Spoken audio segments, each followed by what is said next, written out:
Hello students, his first flight. This is really an inspirational story which gives us knowledge that everyone has a fear but we have to overcome on it.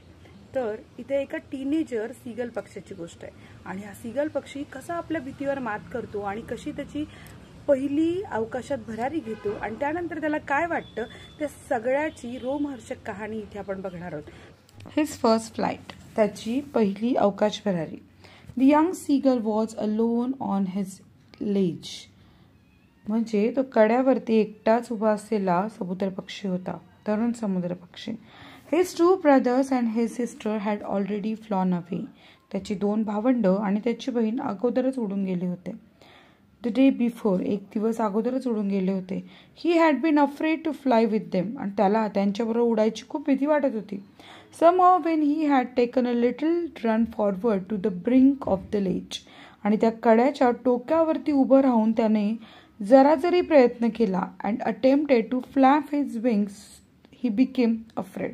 म्हणजे त्या कड्यावर उभं राहून, त्या टोकावर उभं राहून त्याने पंख पसरून ते फडफडण्याचा जरा जरी प्रयत्न केला तरी त्याला भीती वाटत असे.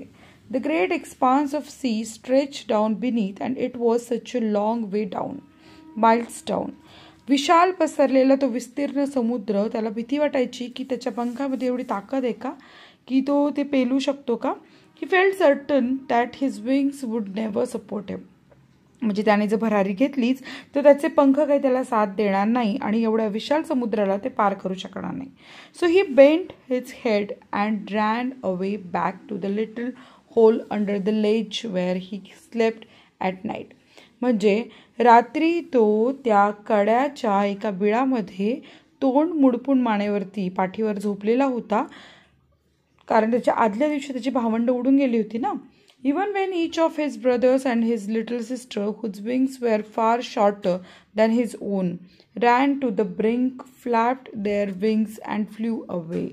म्हणजे त्याची भावंड अशी होती की त्याचे पंख हे त्याच्या भावंडांपेक्षाही मोठे होते, पण तरी देखील त्याची भावंड म्हणजे त्याचे भाऊ आणि बहीण उडून गेले होते. आता ब्रिंक म्हणजे the edge of the steep place, म्हणजे ज्या कठड्यावरची टोकदार जागा आहे ना त्याला ब्रिंक असं म्हटलंय. He failed to muster up courage. Muster up courage म्हणजे धैर्य एकवटणे. To take that plunge which appeared to him so desperate. तर त्याच्या पुढे जे आव्हान येऊन थांबलेलं आहे ते घेण्यासाठी तो धैर्य एकवटत होता. His father and mother had come around calling to him shrilly, upbraidingly. shrilly म्हणजे असा कर्णकर्कश आवाज, upbraidingly म्हणजे अपब्रेडिंगचा अर्थ आहे स्कोल्डिंग, ओरडणे. त्याचे आई वडील तिकडनं त्याला ओरडतायत, आवाज करतायत कर्णकर्कश एकदम आवाज. Threatening to let him stay on his ledge unless he flew away. जर तो उडाला नाही तर त्याला त्याच कड्यावरती उपाशी ठेवणार असं त्याचे आई वडील त्याला धमकावत होते. But for the life of him he could not move. पण त्याच्या जीवनासाठी जगण्यासाठी सुद्धा तो हालत नव्हता. That was 24 hours now. आता 24 तास उलटून गेले त्या गोष्टीला. Since then nobody had come near him.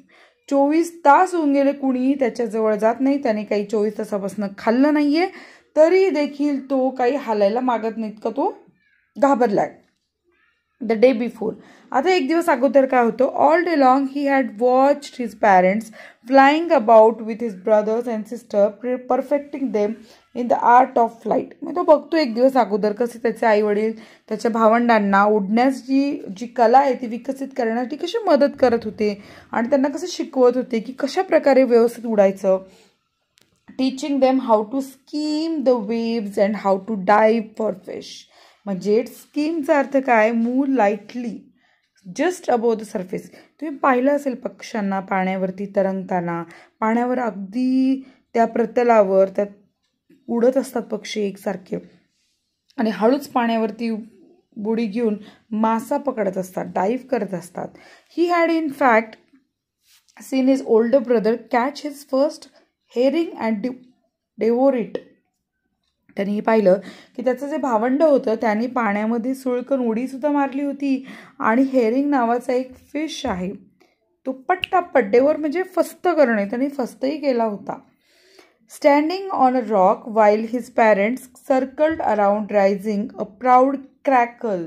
Crackle म्हणजे असाच एक आवाज करणे, पण तो कसा आहे, आनंदाचा आवाज आहे, कारण त्याच्या भावानं पहिली शिकार केलेली असते. And all the morning, the whole family had walked about on the big plateau midway down the opposite cliff, taunting him for his cowardice. कॉवर्डीचा अर्थ आहे पळपुटेपणा, भित्रेपणा. म्हणजे त्या कड्यावर, जो समोरचा कडा आहे त्या कड्यावर उभं राहून त्याचे सगळे परिवारजन, त्याचे पालक भावंड हे त्याला काय करतात, त्याला घाबरट पळपुटा म्हणतात. The sun was now ascending the sky. आता सूर्य वर वर येत चाललाय. Blazing on his ledge that face the south. आता तो उत्तरेच्या दिशेने वर येत चालला आणि त्याच्या झळात, कारण सूर्य तापलाय चांगलाच आणि उष्णता चांगलीच जाणवते. He felt the heat because he had not eaten since the previous nightfall. त्याला सूर्याची उष्णता खूपच लागते, कारण त्याने आदल्या रात्रीपासून काहीच खाल्लं नव्हतं. He step slowly out to the brink the ledge. आता त्यानं काय केलेलं आहे, तो हळुवारपणे त्या काठाच्या बिळातनं, म्हणजे काठ आहे त्या काठातनं तो बाहेर आलेला आहे. And standing on one ledge with the other leg hidden under his wing, he closed one eye, then the other, and pretended to be falling asleep. त्यानं अशा प्रकारचं नाटक तयार केलं आहे, जणू काही तो थोडा डुलकी घेतो किंवा झोपलेला आहे तो, आणि त्याने त्याचा एक पाय मुडपलेला आहे पंखांमध्ये. तो ज्या प्रकारे त्याने पोझिशन घेतलेली असं दाखवतोय की मी आता झोपलोय. स्टील दे टूक नो नोटीस ऑफ हिम. पण बाकीच्यांनी, त्याच्या भावंडांनी, आईवडिलांनी त्याच्याकडे लक्षच दिलं नाही आहे. ही saw his 2 brothers and his sister lying on the plateau dozing with their heads sunk into their neck. म्हणजे त्यांनी मानेमध्ये, त्यांनी त्या पिसांमध्ये त्याचं डोकं मानेत खुपसलेलं आहे आणि ते छान डुलकी घेत आहेत. त्यांनी बघितलं आहे की त्याचे भावंड आणि बहीण छान डुलकी घेत आहेत. His father was preening the feathers on his white back. Preening म्हणजे काय, making an effort to clean feathers with the beak, म्हणजे चोचीच्या साह्यानं पिसं साफ करणे. त्याने पाहिले की त्याचे वडील मात्र काय करतात, पिसं साफ करतात त्यांची ऑन हिज व्हाईट बॅक. कशावर साफ करतात, त्यांच्या पाठी, पांढऱ्या पाठीची पिसं साफ करतात. Only his mother was looking at him. फक्त त्याच्या आईचं मात्र त्याच्याकडे लक्ष होतं. She was standing on a little high hump on the plateau. जो पठार होता त्या पठाराचा थोडासा एक उंचवटेचा भाग होता. हम्प म्हणजे round raised mass on land. एखादा फुगवटा किंवा उंचवटा आलेला असतो ना सपाट जमिनीवर, त्याला म्हणतात हम्प. तर त्या भागावर ती उभी होती. Her white breast thrust forward. आणि तिची पांढरी छाती थोडी पुढे आलेली होती. Now and again she tore at a piece of fish that lay at her feet and then scraped each side of her beak on the rock. आता इथे स्क्रॅप्ड म्हणजे काय, रब्ड, घासणे. ती काय करते बघा, तिची पोझिशन सांगितली की ती का उंचवट्यावर उभी आहे आणि तिने एका माशाचा तुकडा घेतला आहे. तो पीस तुकडा ती काय करते, फाडतीये, त्या माशाचे तुकडे वेगळे करते आणि तिची चोच दरम्यानच्या काळात ती घासतीये दगडावरती. The sight of the food maddened him. आता जेवण, अन्न बघून त्याला वेळ लागायची वेळ आली आहे, कारण जवळजवळ 24 तास उलटून गेलेत, त्यानं काहीही अन्न खाल्लं नव्हतं. How he love to tear food that way, scraping his beak now and again to whet it. Whet it म्हणजे शार्पन, धार करणे. एखादी गोष्ट आपण चाकू कसा धार लावतो तसं ती चोचीला धार लावतात, म्हणजे वेट, WHET, वेट. तर ती ज्या प्रकारे अन्न ती वेगळं करतीये आणि त्याला ते फार आवडायचं असं अन्न तोडायला आणि चोचीला धार लावायला. गा गा गा he cried begging her to bring him some food. आता तो भुकेनं वेडापिसा झालाय आणि तो भीक मागतोय अक्षरशः तिच्याकडे की मला जेवण दे. गाव कॉल ओ शी स्क्रीम्ड बॅक डेरिसिव्हली म्हणजे in a manner showing someone that she is a stupid. म्हणजे तो किती बावळट मूर्ख आहेत या प्रकारे ती त्याला ओरडते आणि ती त्याला रिप्लाय देते. But he kept calling plaintively. Plaintively म्हणजे एक्सप्रेसिंग सॉरो, खूप वेदना दर्शवली जाते त्याच्या वेळेस प्लेंटिव्हली. ती काय त्याच्याकडे लक्ष द्यायला तयार नाही आहे, त्याला मूर्ख म्हणून संबोधती आणि तू का ते उडी मारत नाही आहे, का तू झेप घेत नाही, का तू उडत नाही आहे, असं ती त्याला वेड्यात काढतीये. And after a minute or so he uttered a joyful scream. आणि काही क्षणातच त्याच्या तोंडातनं एक आनंदाची किंकाळी बाहेर पडतीये. His mother had picked up a piece of the fish and was flying across to him. आता त्याच्या आईनं माशाचा तुकडा तोंडात पकडलाय आणि ती त्याच्याकडे उडून आलेली आहे. तो अत्यंत आनंदी झालेला आहे, त्याला फार आनंदी झालाय. तो चित्कारतोय असा. He leaned out eagerly. आता तो वाकलेला आहे, उत्सुकतेने वाकलाय. Tapping the rock with his feet. आणि पाय असे नाचवतोय त्या दगडावरती. Trying to get nearer to her as she flew across. ती आता उडून आलेली आहे माशाचा तुकडा तिच्याकडे आणि आता तो इतका आनंदून नाचायला लागलाय आणि तो तिच्या जवळ जायला पाहतोय. But when she was just opposite to him she halted. जसा तो तिच्या जवळ जातो आणि त्या क्षणी ती काय करतीये, थांबतीये, थबकतीये. आता पुढे काय होतंय बघा, बघण्यासारखं खूप इंटरेस्टिंग आहे. Her wings motionless, the piece of fish in her beak almost within reach of his beak. आता अशी परिस्थिती आहे की ती एकदम स्थिर झालेली आहे. तिच्या तोंडात माशाचा तुकडा आहे, याची चोच त्या तुकड्याच्या जवळ आहे. He waited a moment in a surprise wondering Y she did not come near. त्याला असं झालंय का ती तो तुकडा घेऊन माझ्या जवळ येत नाहीये. And then maddened by hunger he dived at the fish. आणि त्या भुकेनं तो वेडापिसा होतो आणि तो झेप घेतो. With a loud scream he fell outward and downward into space. आणि तो वेडापिसा होऊन अशी झेप घेतो आणि त्या अवकाशामध्ये तो स्वतःला झोकून देतोय. Then a monstrous terror seized him and his heart stood still. आणि एक अशी भयानक, मॉन्स्ट्रस म्हणजे शॉकिंग या अर्थाने, त्याला धक्का बसलेला आहे आणि तो त्या भीतीनं असा एकदम स्थिर झालाय, थिजलाय आणि त्याचं हृदय जणू काय आता दगडच झालंय किंवा स्थिर झालंय. He could here nothing. तो काहीच ऐकू शकत नाही आत्ता. But it only lasted a minute. शेवटच्या क्षणी काय होतंय, the next moment he felt his wings spread outward. त्याला जाणवतं की त्याचे पंख विस्पारलेत, पसरलेत. The wind rushed against his breast feathers. आणि वारं त्याच्या पंखांना शिवते, त्याच्या छातीला शिवते. देन अंडर हिज स्टमक, आणि त्याच्या पोटाला सुद्धा शिवते. आणि against his wings he could feel the tips of his wings cutting through the air. आणि त्याला आता जाणवते त्याच्या पंखांनी चिरत चाललेली ती हवा. He was not falling headlong now. आता त्यानं झेप जी घेतलेली आहे, त्या झेप घेतल्यानं त्याला आता त्याचं डोकं पुढं करून तो उडतोय. हेडलॉग म्हणजे काय, हेडलॉगचा अर्थ असा होतो की डोकं पुढं करून उडणे. तुम्ही आता त्याची परिस्थिती समजू शकता. He was soaring gradually downward and outward. आता तो कसा करतोय, तो वर खाली मस्त असा उड्डाण घेतोय. त्याच्या उडण्याची ती स्थिती सांगितलेली आहे. He was no longer afraid. आता तो भीत नाहीये. He just felt a bit dizzy. त्याला आता थोडंसं काय झालेलं आहे, थकल्यासारखं वाटतंय, भोवळ येते, चक्कर आल्यासारखं थोडंसं झालंय, कारण त्यांनी पहिल्यांदाच अशा अवकाशात भरारी मारली होती. Then he flapped his wings once and he soared upward. त्याने आता काय केलंय, पंखांना त्यांनी परत फ्लॅप केले, उड्डाण, पंख विस्पारलेत आणि पंख फडफडत तो पुन्हा उडी मारतोय, अवकाशात भरारी घेतोय. Then he flap his wings once and he soared upward. गा गा गा गा गा गाव कॉल ऑ. His mother swooped past him. आता ती त्याची आई त्याच्या मागेच आहे. Her wings making a loud noise. तिचे पंख मात्र मोठा आवाज करतायत. He answered her with another scream. आता त्यांनी पुन्हा त्याच्या आईला मोठी अशी किंकाळी देऊन उत्तर दिलेलं आहे.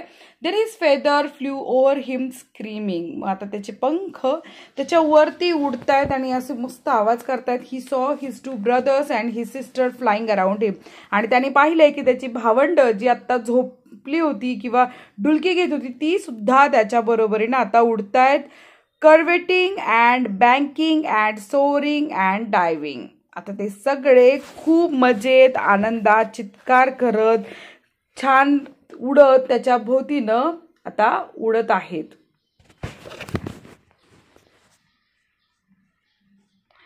Then he completely forgot that he had not always been able to fly. तो आता विसरून गेला होता की त्याला कधीच उडता येत नव्हतं. And commanded himself to dive and soar and curve and shrinkingly shrilly. आता तो इतका विसरून गेला होता की ही कमेंडेड हिमसेल्फ. तो आता मस्त छानपैकी सूर मारत होता, ओरडत होता, उड्डाण घेत होता आणि तो मजा घेत होता पूर्णपणे. श्रिंकिंगली म्हणजे काय? श्रिकिंगली म्हणजे मेकिंग अ लाऊड क्राय, जोरात आवाज देणे, मोठ्याने आवाज करणे. तुम्ही पक्ष्यांनी आवाज केलेला ऐकला असेल. He was near the sea now, आता तो समुद्राच्या अगदी जवळ होता. फ्लाइंग स्ट्रेट ओव्हर इट, आणि तो अगदी त्याच्यावरती होता, समुद्राच्या त्या पूर्ण समुद्राच्या प्रतलावर होता. Facing straight out over the ocean. He saw vast green sea beneath him, आणि त्यानं पाहिलं तो निळाशार समुद्र त्याच्या अगदी खाली होता. विथ लिटल रिजेस, रिज म्हणजे काय? चेन ऑफ अ हिल्स, अशी छोटी छोटी खडकांची चेन असते ना, म्हणजे खडकांची चेन तो पाहतो. अँड ही टर्न्ड हिज बीक साईडवेज अँड काउड अम्युजली. आता अम्युजली म्हणजे प्लेजरेबली, त्याला खूप आनंद झालेला आहे आणि तो काय करतो, तिथे येऊन विसावतो. His parents and his brothers and sister had landed on this green flooring ahead of him. आणि तो बघतोय की ते त्याचे सगळे भावंड, त्याचे आई वडील त्या निळाशार त्या जमिनीवरती विसावत आहेत. They were beckoning to him. Beckon म्हणजे to give a signal to move near or to follow. बेकॉनी पक्षी एकमेकाला आवाज देत असतात की आता काय करायचं आपण. ते तसे त्याला आवाज देत आहेत की आता इथे विसावायचे. कॉलिंग श्रीली, जोरात आवाज करतायत. He dropped his legs to stand on the green sea. आता त्याने त्याचे पाय त्या जमिनीवर, म्हणजे तो आता त्या ग्रीन सीवर, त्या समुद्रावर विसावण्यासाठी त्याचे पाय खाली घेतो. His legs sank into it, आणि त्या समुद्रामध्ये त्याचे पाय बुडत आहेत. He screamed with fright and attempted to rise again flapping his wing. त्याला वाटतं आता आपण समुद्रात बुडू, म्हणून तो घाबरतोय. तो पुन्हा एकदा पंख फडफडत उडण्याचा प्रयत्न करतोय. But he was tired and weak with hunger, he could not rise. तो इतका भुकेला होता, इतका थकलेला होता की तो नाही उडू शकला. तो त्या समुद्रात तो तिथेच राहिला, एक्झॉस्टेड. तो प्रचंड थकला होता बाय द स्ट्रेंज एक्सरसाइज, आणि कारण ही वेगळाच काहीतरी व्यायाम त्याने आज केला होता. His feet sank into the green sea, आणि आता या समुद्रात त्याचे पाय बुडायला लागले होते. And then his belly touched it. आता त्याच्या पोटाला त्या पाण्याचा स्पर्श झालाय.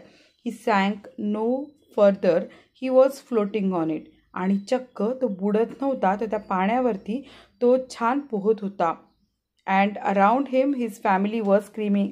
आणि त्याच्या भोवती त्याचे कुटुंबसुद्धा ओरडत होतं, प्रेझिंग हिम, त्याचं कौतुक करत होतं. And their beaks were offering him scrap of dogfish. आणि त्यांच्या चोचीमध्ये होता dogfish. And he had made his first flight. म्हणजे त्याच्या कुटुंबियांनी त्याच्यासाठी बक्षीसच जणू काही दिलं होतं, आणि त्याची पहिली अवकाश भरारी त्याने मारली होती. सो लियाम ओ फ्लॅहर्टी यांनी लिहिलेली एक सुंदर कथा आपण इथे ऐकली. व्हिडिओ आवडला असेल तर नक्की लाईक करा, चॅनलला सबस्क्राईब करा. भेटूयात पुढच्या व्हिडिओमध्ये. धन्यवाद.